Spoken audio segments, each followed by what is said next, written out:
Standing amidst a bloody scene, a young girl stares down at a corpse with a vacant expression. She grips a knife as strange, modern terms like heroine and otome game flood her confused mind. The scene shifts to a dark alleyway where a strange woman creeps up on the unsuspecting child. Flashbacks reveal the girl was lost and terrified on that specific day, feeling completely alone. The mysterious woman lunges from the shadows, causing the girl to fall back in terror. With a violent snap, the woman grabs the child's arm, ignoring her shock. The attacker slaps the screaming girl, demanding silence as the child begs for her belongings. The force of the blow sends the small girl rolling helplessly across the cobblestones. The woman bursts into manic laughter, realizing she has been reincarnated into the world of her favorite game.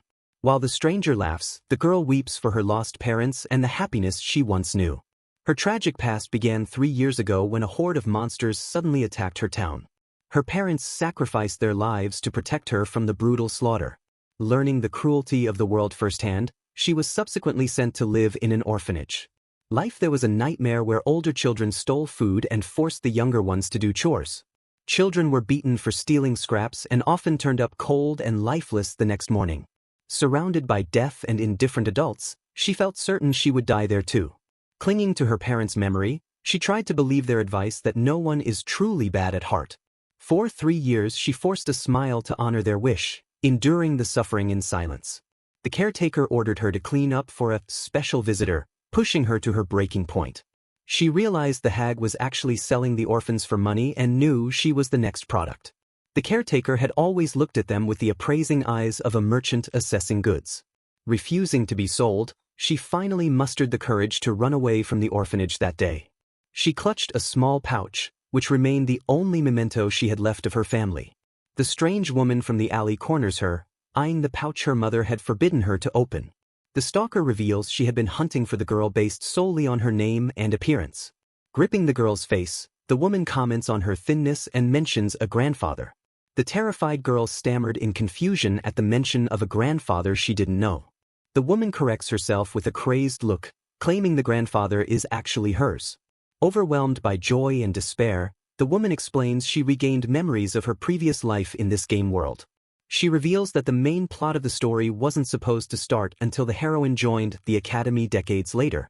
The woman explains she became an adventurer and studied magic hoping to influence the story, but realized she would be too old to participate by the time the plot began. Her ambitions were further crushed when she learned that only nobles are permitted to study or teach at the academy. Refusing to give up, she grabs the terrifying child and declares she will simply become the heroine herself. She begins to lecture her victim about ether crystals, which form in a being's heart after absorbing a specific amount of mana. These crystals are unique because they retain the host's characteristics, a technique she was thrilled to discover. With a manic grin, she reveals her plan to use the crystal to transfer her own memories and personality into the girl's body. Although the original sorcerer only tested the method on frogs, she is confident she can complete the development herself. She spent 5 years painstakingly collecting her own blood to create a personal ether crystal. The process of extracting the coagulants containing her ether was arduous and incredibly painful. Despite the suffering, she pushed forward for the sake of her obsession.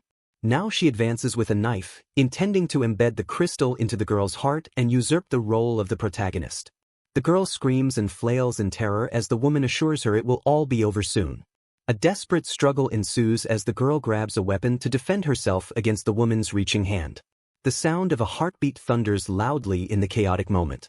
A sudden vision of a shattered jewel and a noble setting flashes through her mind, sparking confusion about her identity. Her eyes snap open with a newfound focus and intensity as the memories clash. As the woman demands she stop struggling, the girl grips a rock tightly in her hand. With a heavy thud, the girl smashes the stone into her attacker's face. The woman reels back in shock as blood splatters from the impact. Screaming in pain, the attacker tumbles away and drops her weapon. Clutching her bleeding head, the woman curses the damn brat while trying to regain her footing. Capitalizing on the moment, the girl drives the knife into the woman's chest. The woman stares in wide-eyed disbelief, unable to comprehend why she is being killed. As the woman collapses and pulls the blade from her body, the girl watches with a cold, detached gaze. The would-be heroine dies in agony on the dirt floor. Looking at her blood-soaked hands, The girl suddenly understands the situation with unnatural clarity. Fragments of the dead woman's memories and knowledge begin to flow directly into her mind. She cannot fathom why the woman poured decades of blood and sweat into something called an Otome game. She learns this world is a land of swords and magic called Seal, and she is currently in the kingdom of Claydale. Crushing the knowledge into her mind, she absorbs information about magic, sorcery, geography, and history. She processes the flood of foreign information, realizing that combat techniques and common world knowledge are now embedding themselves in her mind. While the complex magical theory remains too specialized to grasp immediately, she understands she has acquired the minimum knowledge necessary to survive. Elsewhere, the orphanage director screams at his subordinates for failing to keep watch and losing track of the valuable girl. Hiding in the dense bushes nearby, the bloodied girl watches silently as the men blunder through their search. The incompetent guards eventually give up and fall asleep, their loud snoring and careless movements echoing through the night. Moving with lethal precision, she stands over a sleeping guard and drives her weapon down in a sudden, violent stab. She slices his throat to ensure silence, utilizing the tactical efficiency derived from the dead woman's stolen memories. Cold calculation takes over as she realizes killing these men will save the other orphans and likely result in a kindly priest taking over the orphanage. Despite the logic of her actions, she pauses as a wave of bitterness washes over her, thinking how stupid this entire situation is. She ruminates on the absurdity of the Otome game, the dead woman's obsession, and the cruelty of the adults who ignored their suffering. With a dark finality, she dismisses the entire construct of this world's destiny as utterly stupid. Trembling with rage, she grapples with the horror that her birth and her life were merely entertainment for a game. Fury consumes her as she asks the Silent Knight if her mother and father really died for such a bullshit reason. Sheathing her blade with a sharp metallic sound, she rejects the script of the Otome game entirely. The girl walks away into the darkness, swearing she will carve out her own future by her own damn self. The story takes place in the world of Silver Wings of Love, an Otome game where the protagonist's goal is to romance various men. She realizes with disdain that she is now this protagonist, a character defined solely by her ability to seduce targets. The heroine, Alicia, is a cheerful orphan raised in a church after her noble mother and knight apprentice father were killed by monsters. Her destiny involves befriending a prince, attending a noble academy, facing a villainess, and gaining a divine blessing in a dungeon. Rejecting this pre-written fate, she declares she is not a game character but a real person and calls the entire setup stupid. To avoid the game's plot, she decides she needs to understand the story, despite having only vague knowledge after purging the dead woman's memories. She formulates a plan to hurry to a big town, reasoning that the crowds will offer her better places to hide. A major obstacle is the entry fee, as she recalls that entering a big town costs a steep price of 1 silver coin each time. Drawing on her stolen knowledge, she remembers the dead woman was a mercenary known as an adventurer who hunted monsters. She realizes joining the Adventurers Guild is her best option, as it grants the freedom to travel according to one's rank. The journey proves physically exhausting, leaving her panting heavily as she pushes her small body to its limit. Frustration sets in as the bell chimes the passing hours, reminding her that she is moving far slower than she had anticipated. She is forced to admit that while she possesses the knowledge of an adult, her physical form is still just that of a 7-year-old child. Her endurance failing, she stumbles and collapses into the underbrush, unable to keep up the grueling pace. Desperate for hydration, she grabs her water skin and gulps down water greedily to soothe her parched throat. She tears into a loaf of bread, coughing and hacking as she forces the dry food down. Examining the food, she notes it is soft white bread, a luxury item she rarely saw in her previous life of poverty. This detail aligns with her noble heritage, reminding her of her father's apologies for only being able to afford brown bread. A wave of sadness washes over her as she remembers how she used to excitedly look forward to such treats. Shaking off the sentimentality, she stuffs the bread into her mouth, prioritizing survival over memories. She takes a moment to tend to her feet, tightening the bandages that protect them from the harsh terrain. Finding a berry, she bites into it and recoils at the intensely sour taste.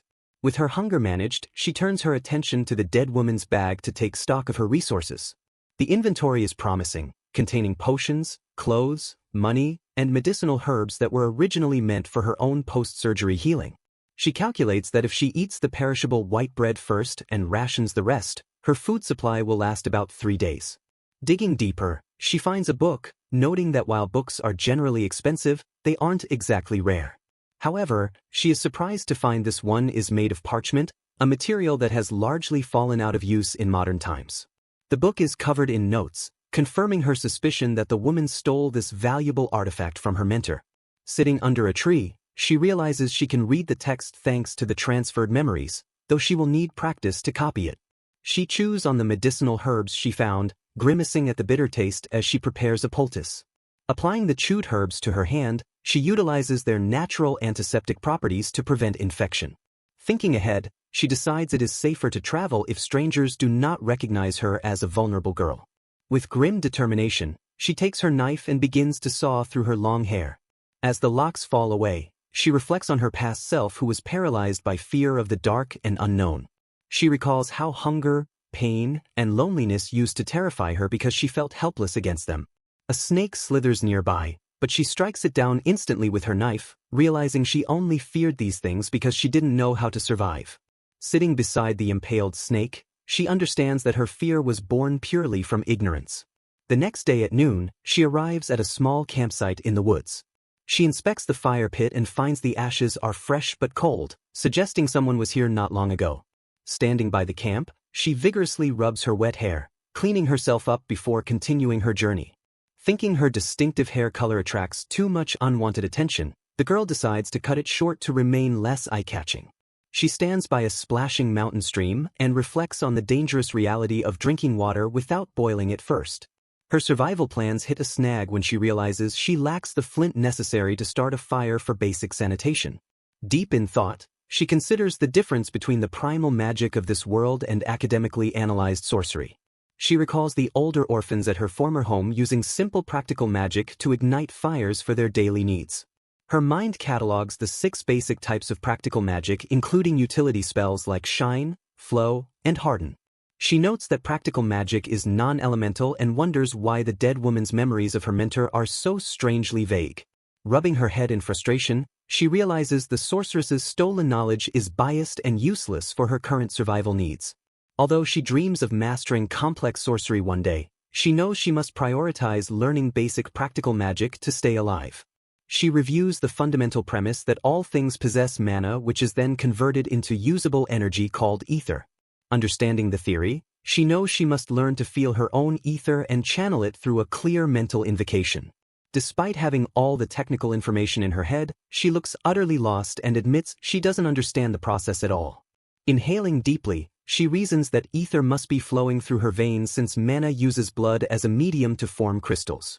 She closes her eyes and focuses intensely on the rhythmic thumping of her heart, searching for any sign of magical energy. A long sigh escapes her as she admits she felt nothing but her own imagination and concludes her attempt was a total failure. She contemplates that it might be easier to learn if she could directly experience a wave of ether from an external source. Shifting her focus to physical defense, she lunges forward to practice a basic stabbing motion with her dagger. She acknowledges that her movements are still far too slow and that knowing about dagger mastery isn't the same as actually possessing the skill. Realizing that skills are soul-imprinted proficiencies, she understands that only dedicated practice will allow her to master her weapon. As she continues her training, she realizes that while the woman's knowledge feels natural, she remains her own separate individual. She scoffs at the dead woman's delusional belief that a simple ether crystal could truly transfer a consciousness into a new host. Even if the spell had been successful, she concludes it would have merely resulted in a hollow copy of the woman's personality. Her solitude is suddenly broken when she spots the flickering light of a campfire and realizes she is no longer alone in the woods. Crouched low in the undergrowth, she wonders if the stranger is a dangerous bandit and prepares to flee at a moment's notice. She watches from the darkness as a large silhouette sits peacefully by the crackling fire, unaware of her presence. The silence is shattered when the massive figure suddenly bellows a challenge into the night, demanding that the intruder show themselves. Terrified that she has been spotted, she flinches and wonders if the person before her is actually a monster in disguise. Her entire body trembles with fear as she grips her cloak tightly, paralyzed by the threat of discovery. Instinct takes over and she bursts out of her hiding spot, dashing through the tall grass in a desperate attempt to escape. Gasping for breath as she runs into the darkness, she feels certain the powerful stranger is pursuing her through the forest.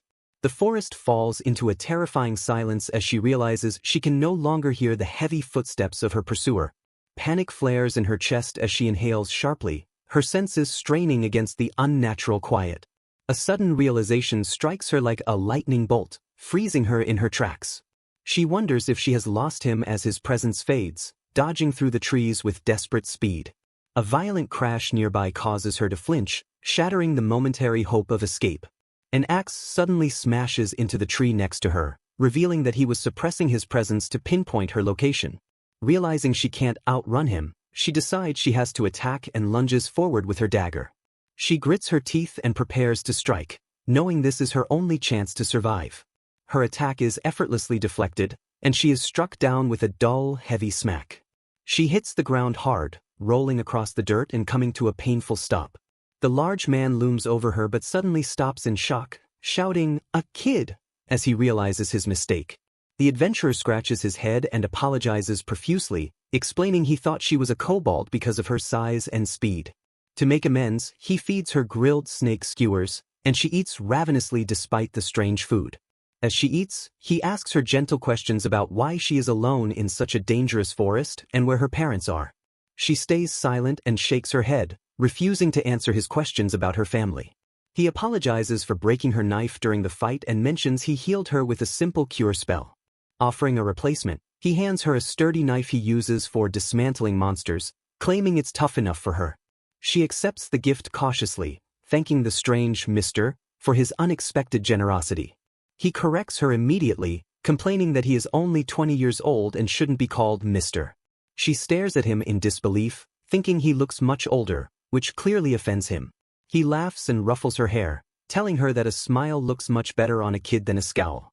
Seizing the opportunity, she looks up at him with serious eyes and asks if he can teach her how to use ether. He is taken aback by the sudden request, confused as to why a child would want to learn such a thing.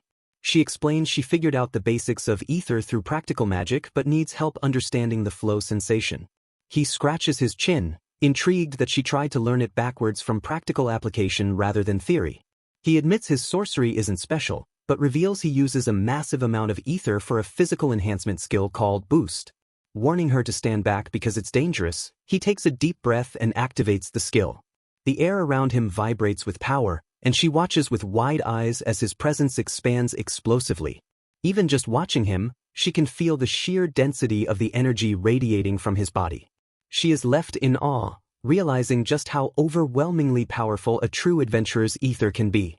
The adventurer is caught off guard as his ether skill, boost, activates explosively, sending a shockwave that knocks the girl flat on her back. Groaning on the ground, she admits she was startled by the sheer force of the impact while he scolds her for not staying back. Despite the rough landing, she feels a strange tingling sensation coursing through her body and realizes she is finally sensing pure ether. She confirms her hypothesis was correct and that ether can be felt directly through physical exposure to a powerful source. Placing a hand over her heart, she understands that blood acts as a conduit because it is naturally rife with ether. Although her control isn't perfect yet, she inadvertently mimics his technique, causing him to shout in surprise that she is using boost. Excited by her breakthrough, she exclaims that she finally understands the gist of how to manipulate the energy. She realizes that mastering the sensation is the key that will eventually allow her to combine practical magic and complex sorcery. However, the physical strain catches up to her quickly, and she collapses as he warns her that boost steadily consumes the user's ether supply.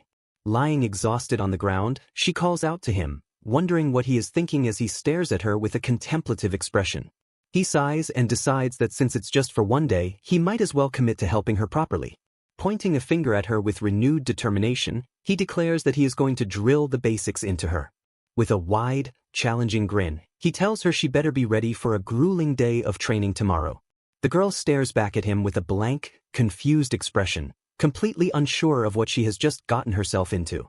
The kind-hearted giant introduces himself as Feld, grinning broadly as he prepares to drill the basics into his young charge.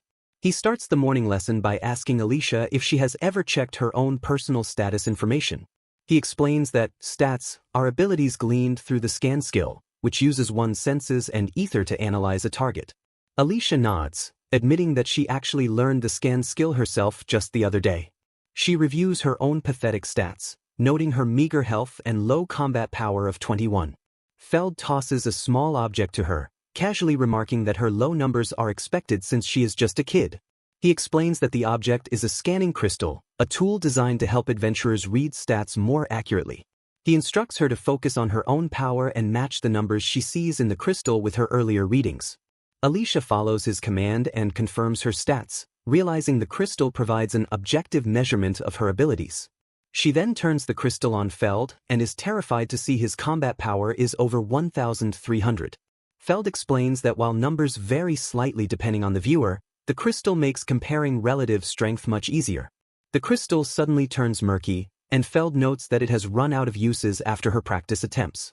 He warns her that scanning crystals are pricey tools, costing 3 silver coins for a disposable item with only 10 uses. With the theory lesson over, Feld declares it is time to apply their knowledge and takes her hunting in the woods. He instructs her to keep low and move silently, emphasizing the importance of stealth when stalking prey. Feld tells her not to use boost because animals are sensitive to it, urging her to instead sense the mana flowing in the wind. Alicia steels herself, knowing that if she gets distracted for even a second, the entire day of training will be wasted. Feld suddenly halts and signals with his hand, spotting a target in the dense undergrowth ahead. He moves with deceptive speed for his size, vanishing into the brush to intercept their quarry. Alicia yelps in surprise as the sudden violence of the hunt unfolds right in front of her eyes.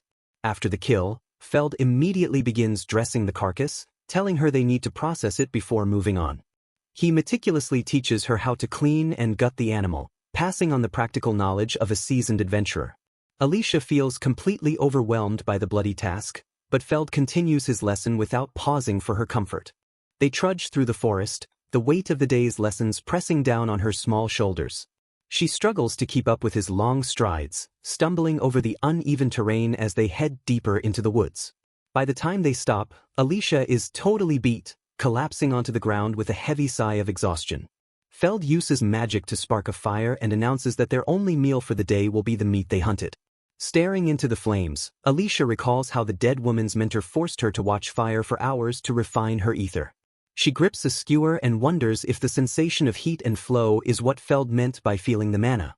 Closing her eyes, she tries to extend her senses to feel the mana riding on the gentle forest breeze. She begins to doze off, her consciousness drifting between the crackling fire and the flow of energy around her. Feld suddenly wakes her up with a shout, announcing that their break is over and the next drill is starting.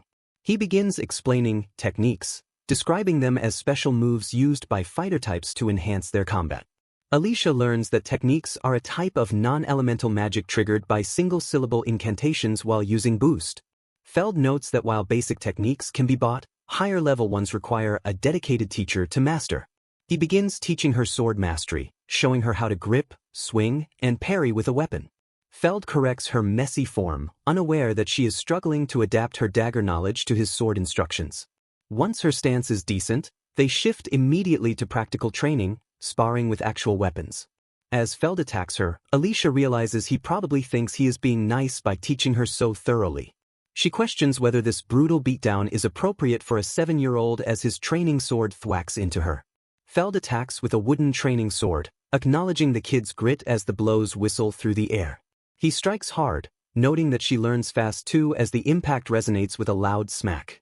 Feld flips her over to teach her how to fall safely, joking that she'll be a menace when she grows up. He mutters to himself that while being an adventurer is rough, the kid honestly needs an adult guardian. Alicia pants heavily on the ground, determined to at least get stronger so she can survive. She vows to learn how to be strong and survive out there, pushing herself to stand up again. Feld checks on her, warning her to be careful not to use up all her ether or she'll collapse. Alicia asks what happens if she runs out, and Feld explains she'll be out cold for half a day. He casts Cure on her, warning that draining her ether also leaves her starving and vulnerable to dying in her sleep.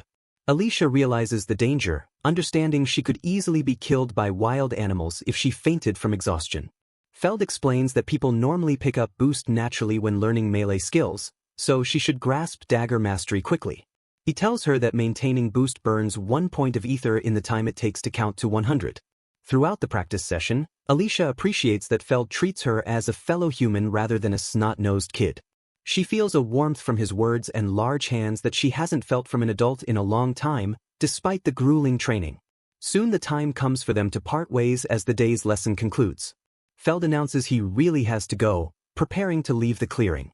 He tells her to take care, noting that although they rushed it, she seems to have grasped the essentials. Feld looks back with a gentle expression as Alicia stands silently, wrapped in her cloak. He ruffles her hair one last time, telling her she better be kicking some but the next time they meet. Alicia watches him leave, standing alone in the quiet forest. She reflects on how Feld taught her the skills she needs to survive when most people wouldn't even give an urchin a second glance. Watching his broad shoulders and gentle demeanor as he walks away, a sudden realization hits her. The image of her father overlaps with the departing adventurer, and she whispers, "Dad." The figure continues walking, leaving her behind in the clearing. Alicia stands still, processing the emotions that the brief mentorship has stirred within her. She remains motionless as the distance between them grows. A flashback shows her father holding her as a baby, smiling with the same warmth she just experienced. The scene fades to black, leaving only the memory of his kindness. Snapping back to reality, she practices the spark spell, igniting a small flame in her hand. She moves to the riverbank, listening to the sounds of the water to practice flow. Sitting in a tree under the moonlight, she wonders how there can be multiple murders in such a tiny town. In town, gossiping villagers discuss the murdered adventurer and worry about having to donate more money for the orphans. They mention that Baron Horace's people are looking after the kids until a new custodian arrives. One villager points out that the orphans are being made to clean up the town again. Alicia stands amidst the other children, her face shadowed and unreadable as she listens to the whispers. As water drips from a cleaning cloth, she clenches her fist and screams internally that she wants to be a heroine. Alicia practices squeezing a ball of soil in her hand, testing its consistency and texture. Grateful for Feld's teachings on spark and flow, she decides her next goal is to master the spell Harden. She recalls that Harden is a spell typically used to solidify soil and speed up construction work. Squeezing the dirt, she realizes that simply compressing it only makes it crumble and doesn't actually harden it. She notes that adding water just turns the earth into mud rather than a solid object. Determined to solidify the coarse soil without water, she attempts to bind the particles together using her own ether. A stone forms in her palm, and she wonders if she has successfully cast the spell. She throws the object to test its durability, realizing that using ether as a binding agent was a partial success. The clod of earth smashes against a tree trunk, shattering into pieces upon impact. Watching the debris fall, she admits that while the spell worked, the result is far from perfect. She dips her hands in the stream, deciding to knead and roll the soil just like in the intensive training from her memories. Sweat drips from her face as she exerts herself, pushing her small body to its limits. As she works, she catches a glimpse of her own pink blonde hair and is reminded of her mother. She wonders if she can substitute common dirt for the ash used in her memories and prepares to cast Harden again. The soil squishes in her hand, refusing to solidify because its composition is different from what she expected. Realizing the issue, she successfully hardens a rock and celebrates that her knowledge guided her correctly. She throws the new stone, noting that clay has much finer particles than ordinary soil and binds better. The stone strikes the tree with a solid clack, proving that visualizing ether seeping into the gaps was the key. Holding another stone, she smiles with satisfaction now that she understands the mechanics of Harden. She detects the scent of a campfire and focuses on sensing the flow of mana in the wind as Feld taught her. Matching the flow of her own ether with the properties of the mana around her, she prepares to cast Gust. A swirl of wind manifests around her as she successfully unleashes the spell. She is pleased to have learned Gust much faster than expected after practicing her mana sensing. Noticing the campfire smell is gone, she decides to use the remaining daylight to shape some clay. She casts Harden on the shaped clay, hearing a sharp ching sound as it solidifies into a usable tool. Using flow, she fills a stone bowl with water to prepare a meal with the ingredients she chopped. She lights a fire with spark, worrying that she is close to her ether limit but risking one last spell. She decides to fashion a spoon, calculating that her hardened spell will last just long enough to cook and eat.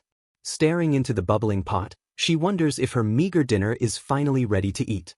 She prepares to dig into her rabbit and wild green soup, hoping the humble meal will taste good. Alicia bites into her cooked plant meal, chewing enthusiastically with a loud chomp. Her face turns blue with shock as the overwhelming bitterness assaults her taste buds. She realizes she must be more selective with foraging because the half-raw plants taste absolutely awful. Having forced down the meal, she decides to practice knife throwing to gain a survival skill she actually possesses. She hurls the knife at a tree, but it bounces off harmlessly with a dull clang instead of sticking.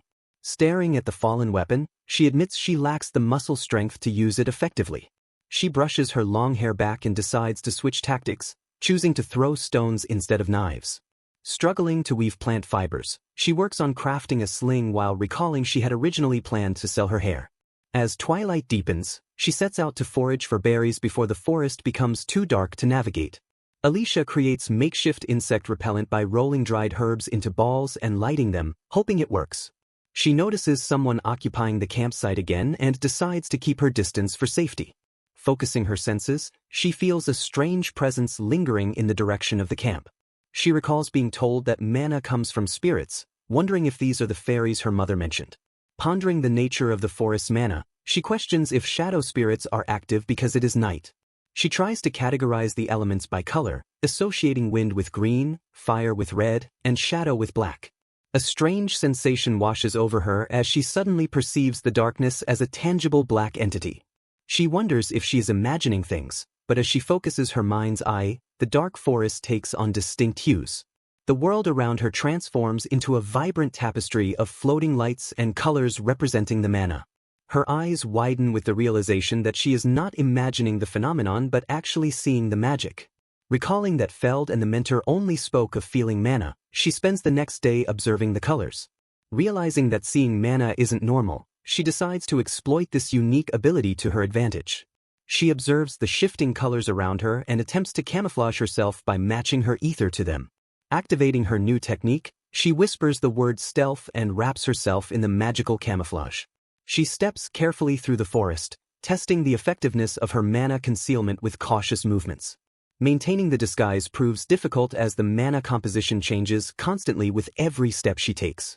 Despite the exhaustion, she forces herself to try again, knowing she has no choice but to master this skill. Realizing her food supplies are nearly gone, she uses flow to refill her water skin before heading to town. A snake slithers through the grass nearby, completely unaware of the girl standing just inches away.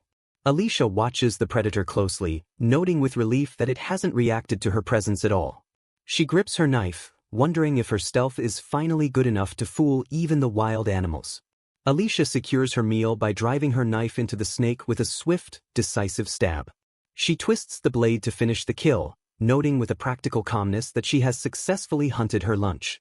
After completing her daily knife drills, she switches weapons and begins practicing with her newly crafted slingshot. Although her first shot misses wildly, she calculates that even a child could deal decent damage with the simple weapon. Pouring ether into the projectile improves her accuracy, and within an hour she manages to make it fly straight. She realizes that just as her severed hair responded to ether, the slingshot acts as an extension of her own body. The next morning, she tightens the strings of her pack and steels herself for the journey ahead. Hoisting the bag onto her shoulder, she makes the decision to finally head for the neighboring town. She estimates the trip will take her about 50% longer than it would take an average adult. While walking, she multitasks by practicing boost and observing the colors of mana to maximize her training time. She decides to finally tackle the practical magic spells Shine and Darken, having postponed them due to a lack of theoretical understanding. Focusing on the elemental colors she can now see, she whispers the incantation for Shine and manifests a small light. She recalls the orphans failing to cast it and notes that a successful spell should produce a light lasting 30 minutes. Visualizing her ether as fuel like oxygen feeding a fire, she triggers a sudden, brilliant flash. Immediately shifting gears, she raises her knife and casts the opposing spell to snuff out the light. The magic takes hold with a soft whoosh, successfully extinguishing the illumination she just created. Panting from the exertion, she acknowledges that she needs more practice to use the spell properly and efficiently. Despite the fatigue, she feels satisfied that she managed to cast Darken spontaneously on her first try. She continues her trek along the road, her sandals crunching on the ground as the day fades into evening. She had assumed she would be forced to stop moving and set up camp once the darkness fell. Staring into the gloom, she discovers that her new magical senses allow her to see perfectly even at night. Alicia gazes up at the imposing walls of the fortified city, observing the barrier that separates her from civilization. She notes the massive gate is tightly closed, realizing that entry would be difficult even if it were open due to strict controls. She recalls that this country enforces a rigid caste system that severely restricts travel based on one's social standing. Nobles, the ruling class, possess the privilege to travel freely both domestically and internationally with cause. Commoners, the tax-paying citizens, are forced to pay a toll of 1 silver coin whenever they travel outside their registered territory. Free people, who own no home and pay no taxes, face the same steep toll of 1 silver coin every time they enter a town. Slaves and serfs are bound to their lords and cannot quit their jobs, though they earn wages and can start families. Alicia worries that a corrupt gatekeeper could easily rob and enslave a vulnerable child like her with no one to intervene. Registering with the Adventurers Guild is currently impossible since she lacks the required level 1 combat skill. Pausing in the forest, she weighs her limited options while staring at the path ahead. She remembers a trick from the dead woman's memories that might allow her to sneak into the town undetected. Finding a concealed gap in the foliage, she slips through the hidden passage that bypasses the main gate. Emerging on the other side, she takes a moment to scan her new surroundings. She decides her first priority is to find a shop in the slums that would be willing to do business with a street urchin. Walking through the desolate streets, she notes the low population density and the scarcity of elemental mana compared to the forest. Her attention is drawn to a solitary well in a clearing, a vital resource in the rundown district. She approaches the well and turns the crank, the rattle echoing loudly in the quiet area. A voice suddenly calls out from behind, demanding to know what she is doing there. Alicia turns to see a group of local children approaching her with hostile intent. She freezes, assessing the threat level of the 3 kids who have cornered her by the well. The leader claims the well is their turf and demands she pay up if she wants to use it. Alicia narrows her eyes in a cold glare, causing the bully to flinch at her intensity. Accepting the local rules, she flicks a coin into the air to distract them. The greedy leader lunges for the money, shouting for her to give him more. Exploiting his distraction, she moves in and smacks him hard, sending him reeling. The boy stares in shock, unable to process that his victim just fought back.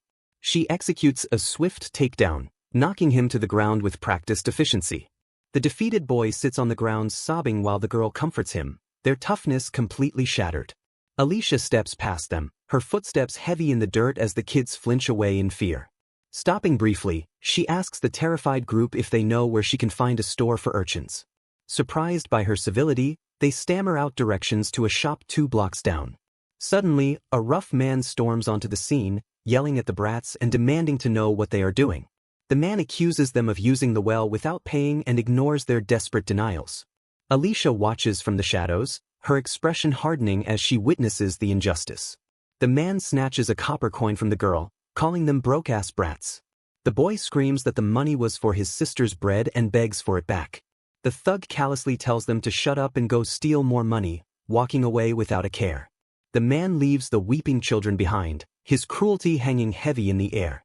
Rage burns in Alicia's eyes as she decides she cannot simply walk away from this. She draws her slingshot and fires, the projectile whistling through the air to strike the man. The thug stumbles back from the impact of the stone, his face twisting in shock and pain. Recovering quickly, he screams in pure fury and calls her a damn brat for daring to attack him.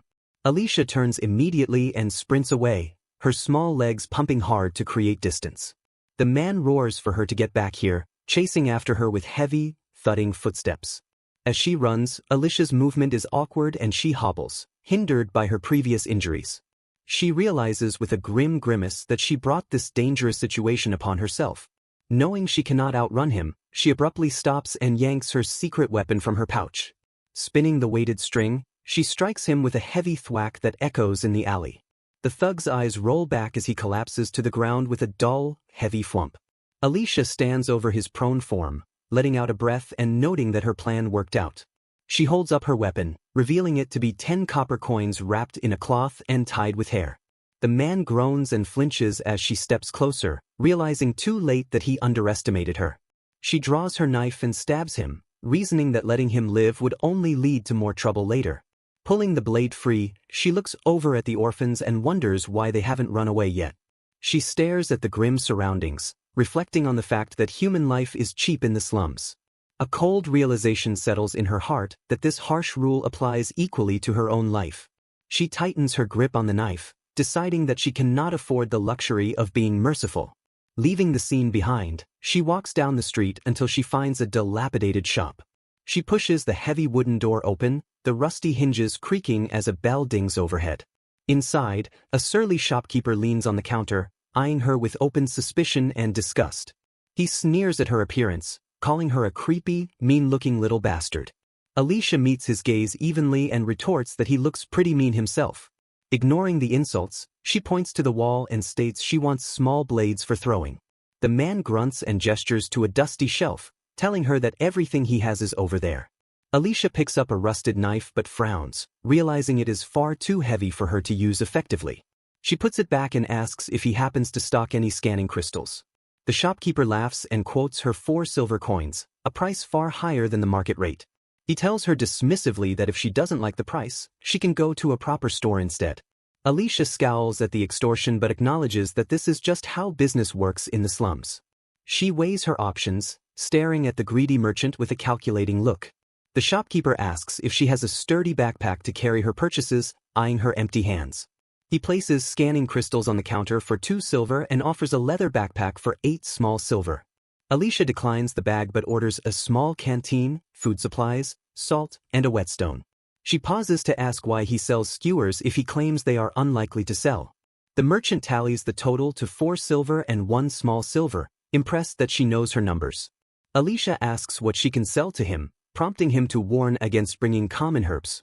He offers to pay 1 small silver apiece for rabbits that have been skinned and gutted.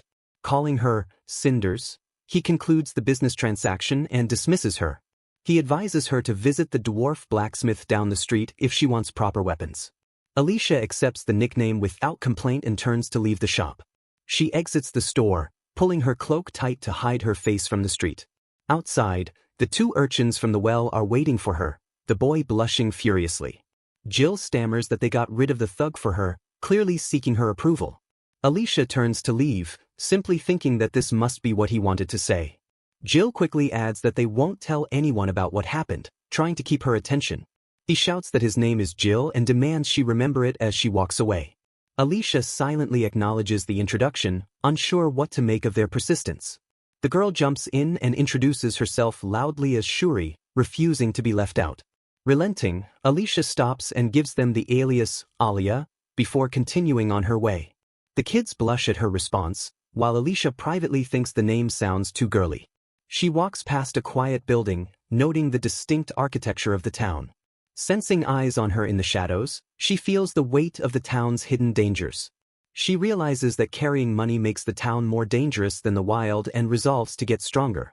Without warning, she dashes away, leaving the confused children behind in the dust. Shuri bursts into tears, wailing for Alia as Jill looks on in disappointment. Alicia returns to the forest, deciding to set up base at the campsite where it is safer. She inspects her purchase, feeling a pang of guilt for picking only the crystals with the strongest mana colors. Setting aside the guilt, she decides to use the crystals to finally learn the scan skill. The status screen appears, revealing her stats and new skills like stealth and night vision. She stares at the floating blue window, processing the concrete proof of her growth. Although she lacks combat skills, she acknowledges the survival abilities she has acquired. Looking down the road, she recognizes that she is slowly but surely building her arsenal. She tells herself she is making progress, however small, as she swaps her gear. With a renewed sense of purpose, she walks toward the horizon to defy her fate. The scene shifts to a grand estate in the Margravate of Dandorl where a noble girl awakens. Servants rush to her bedside, relieved that her high fever has finally broken after days. The noble girl sits up groggily, confused by the fuss and her surroundings. She stares into a mirror, her face paling as a realization crashes into her mind. Touching her reflection, she confirms with horror that she is in the world of silver love. Memories of a past life as a high school student flood her mind, clashing with her 8 years of life in this world. A maid rushes into the room in a panic, finding Lady Clara slumped unconscious on the floor. Awakening with a start, the noble girl questions her reality before accepting that she has indeed become Clara.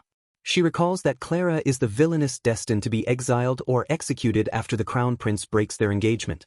Frantic with fear, She scribbles furiously at her desk, desperate to find a way to avoid her impending execution.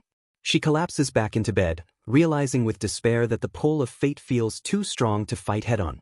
Meanwhile, Alicia stands in the rain, vowing to take action before the game's plot can be set in motion. A dark resolve hardens in the villainess's heart as Clara decides she must kill the heroine to survive. In a warm memory, a young Alicia launches herself onto her sleeping father to wake him up. Her father groans under the impact, playfully complaining about sleepyheads getting jumped on. He smiles and hugs his daughter, greeting her with a warm, "Morning, Alicia." Alicia blinks away the tears in the present, forcing herself to accept that her parents are gone forever. Sitting alone in a tree, she whispers a quiet morning greeting to the memories of her mother and father. She steels her resolve to not let fate win and decides to focus on getting breakfast first. A pleasant scent wafts through the air, catching her attention and pulling her senses back to the past. In a bright and sunny memory, her mother greets her with a cheerful smile as she wakes up. Her mother stirs a pot of soup and asks Alicia to go wake up her father. Alicia shouts an enthusiastic confirmation and dashes off to fulfill her mission. The small child toddles down the hallway, calling out for her dad as she runs. She leaps through the air with a shout, diving onto the bed to wake him up again. Her father catches her with a laugh, accepting his wake-up call in the sunny morning light.